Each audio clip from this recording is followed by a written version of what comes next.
Audio Jungle. Audio Jungle. Hey guys, this is Coach Hannah. This is Coach Bollinger. Can't wait till all this mess is over so we can get back to playing baseball. We miss you guys. And we want you guys to know that your parents may be going through a little bit of a harder time right now. So we want you to work as hard as you can to obey them and do what they ask you to do, even better than you normally do. Because we know you always do that. but we want you to do it even better than you normally do, because this is a hard time for them. Just think about them and think about doing something nice with them. So we wanted to just go over a short batting instruction so that it's something you could practice while you're at home on this off time. I brought a batting tee and I have a bat, and I'm just using a tennis ball. Instead of a batting tee, maybe at home, maybe you're one of the lucky ones. Maybe you have some paper, some toilet paper, and you can stack them up on top of each other. Of course, these are kind of like gold right now, so maybe we don't want to use those. Anyway, so we're gonna go through about 4 points here, and then I'll let you know at the end which ones are the most important. So first of all, we're gonna get a good stance. We don't want our legs real stiff, or even if we bend our knees, if we're still stiff, it's not that good. So we want to be nice and comfortable, kind of rock back and forth, have your hands up here, not down here, okay? And hands together, so I have them right next to each other. So we're gonna do a step where we go a quarter foot with our quarter angle with our front foot, and then when we go through the swing, we're gonna twist our back foot. Keep our leg down. I'm almost in an L down here. Do you see that? We keep down here. And that gives us power. And then we're going to keep our eye on the ball. We're going to watch the bat go through the ball. Okay? And I'm going to do that again. Because when you go through the ball, we're watching the ball, but our bat is going to stay level. See, we're going to stay level. And we're keeping it level for a long time. Trying to, as long as we can, keep it level. So when we hit the ball, it goes out and not down. And then we bring the bat around like that. Okay? So there's about 4 parts to that. The most important part,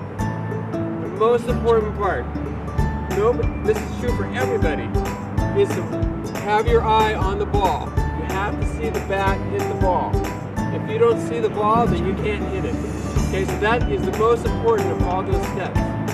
The second most important thing is to have your bat level, okay?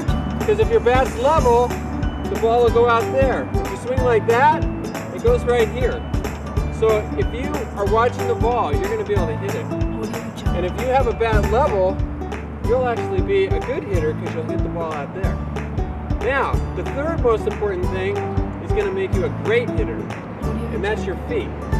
So once again, we step like a little quarter turn, just a little step. And when we go to swing, we twist our back foot, we keep it on the ground, and we're down low to give us power. And we go through the ball and we'll hit it really hard. And that's gonna make you a great hitter. And the last thing, the fourth most important thing, is our original stance, and that's gonna make us an amazing hitter. So we get kind of back so the tee's in front of us a little bit, and we're trying to hit the ball in front of us. Remember, we're relaxed, and we have our hands back here. When we go to swing, we kind of back. It's called cocking. And you get back like this to give yourself some power. And you step and you swing through the ball, and then you'll be an amazing hitter because it'll go even farther. So when you go to practice, don't try to work on all 4 things at the same time. Just go out and stress one thing. We're going to watch the ball. We're going to have our hands together. Or we're going to be twisting our back foot and keeping our back foot down. Just work on one thing at a time when you go out there. And then that'll also help you to develop all the skills. Okay, so we're going to throw this back to Coach Hannah. And he's going to give you a challenge that you can work on during the week. Audio Jungle.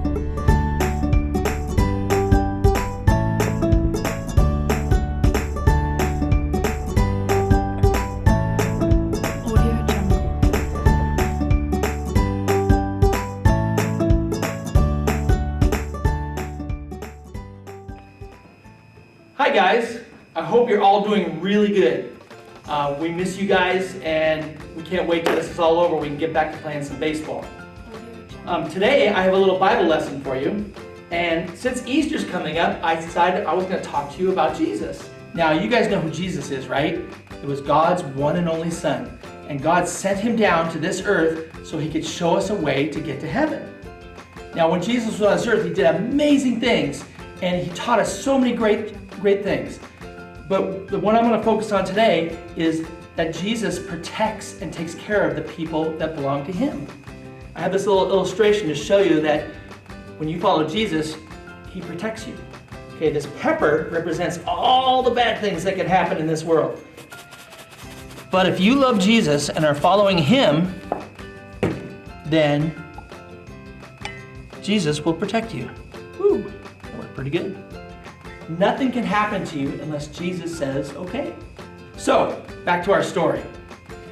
One time, Jesus' friends, they're called the disciples, were in a boat and they were crossing this huge lake. And all of a sudden, the wind started blowing, the waves were crashing over the side of the boat, and they were way out in the water and they were scared to death. And then to make things worse, they looked up and they saw somebody walking on the water. It scared them like you couldn't believe. How would you feel if you saw somebody walking on the water? They thought it was a ghost, okay? And so, but Jesus called out, said, don't worry, it's me, I'm here. And so Peter, one of his friends who was in the boat, said, Lord, if it's really you, tell me to come to you walking on the water. And Jesus said, come on.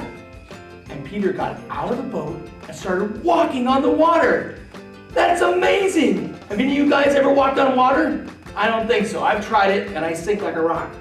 But as Peter was walking towards Jesus, he started looking around and he saw the waves and the waves crashing over and the wind and everything blowing, and he got really scared. The Bible says he was terrified and he started to sink. And he yelled, Lord, save me! And right then, Jesus reached down and grabbed him and pulled him up and took him over, and they both got in the boat. And it says that right when they got in the boat, the wind died. You know, there's a lot of scary stuff that happens in this world. But if you put your trust in Jesus, he will take care of you. Okay, listen to this verse from Psalms. The righteous person faces many troubles, but the Lord comes to the rescue each time. That is awesome. So just like Peter, when he started to sink, if you're in trouble, all you have to do is call out Jesus' name and ask him to help you. All right, we have a challenge for you guys this week. I want you to take the verse that we talked about in club meeting, Psalms 34:19. The righteous person faces many troubles, but the Lord comes to the rescue each time. And I want you to write that down and give it to somebody that you need to encourage. It could be a family member, it could be brother and sister, or a friend, or a neighbor, anybody. Okay, you can even mail it to somebody if you want to. Just get your mom or dad to help you find the verse in the Bible, and then write it down on a note and give it to somebody.